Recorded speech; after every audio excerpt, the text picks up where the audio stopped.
کسی درخت کو آپ اپنے ہاتھوں سے کاٹ کر سوکھنے کے لیے پھینک کے چلے جائیں اور کچھ وقت گزرنے کے بعد آپ اس درخت کے پاس جائیں، اسے پانی دینے لگیں، اس نیت سے کہ وہ دوبارہ پہلے کی طرح تر و تازہ ہو جائے، تو وہ نہیں ہوگا۔ انسانی دل بھی ایسے ہی ہیں، اگر وہ آپ کے لیے ایک بار بجھ جائیں تو دوبارہ نہیں کھلتے۔ اللہ جانتا ہے کہ تمہارا خاموش دل کیا چاہتا ہے۔ تم اپنی دعاؤں تک میں جس کو نہیں مانگ رہے وہ بھی اللہ جانتا ہے۔ وہ تمہارے سینے میں چھپے ہر درد کو محسوس کرتا ہے۔ وہ تمہاری ہر سرگوشی کو سن رہا ہے۔ ہو سکتا ہے تم سمجھ رہی ہو اس وقت وہ تمہیں جواب نہیں دے رہا، مگر وہ تمہارے لیے بہترین منصوبے بنا رہا ہے۔ بے شک اللہ بہترین کارساز ہے۔ یہ رکاوٹیں اس لیے نہیں ہیں کہ تم جو مانگ رہے ہو وہ تمہارے نصیب میں نہیں ہے، بلکہ یہ رکاوٹیں تو اس لیے ہیں کیونکہ تمہیں قبولیت سے پہلے قبول کرنے والے کے پاس پہنچنا ہے، کیونکہ وہ تمہیں صرف عطا نہیں کرنا چاہتا بلکہ تمہیں اپنے قریب بھی لانا چاہتا ہے۔ یہ تاخیر محرومی نہیں بلکہ تربیت ہے۔ یہ انتظار انکار نہیں بلکہ تیاری ہے، تاکہ جب تمہاری دعا قبول ہو تو تمہارا دل پہلے سے زیادہ مضبوط، شکر گزار اور رب کی محبت میں ڈوبا ہوا ہو۔ کبھی کبھی دعا ملنے سے پہلے بندہ بدل جاتا ہے۔ اللہ کی راہ میں مانگی گئی کوئی دعا رائے گاہ نہیں جاتی۔ ہو سکتا ہے تمہاری آنکھوں کو ابھی کچھ نظر نہ آئے، لیکن یقین رکھو تمہاری ہر پکار سنی جا رہی ہے۔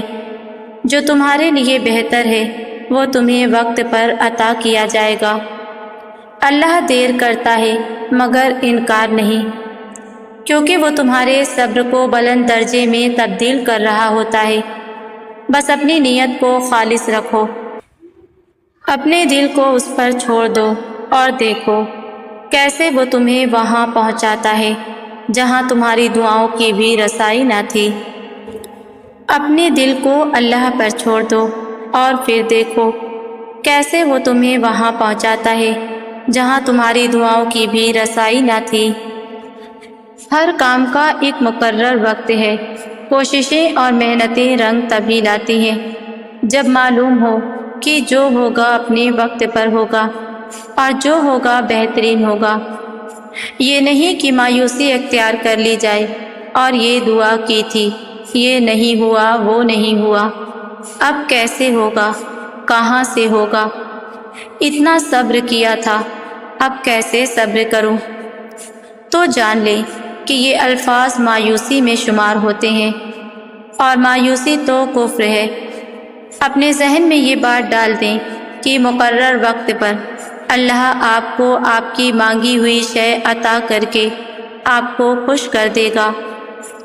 دعا تو مومن کا ہتھیار ہے، اللہ سے دعا کرتے رہیں، بے شک وہ قبول کرنے والا ہے، بے شک وہ سننے والا ہے۔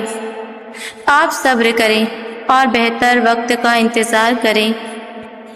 تو سنو، دعا کرنا کبھی مت چھوڑنا، خاص طور پر تب جب دعا کرنے کی کوئی وجہ نظر نہ آئے۔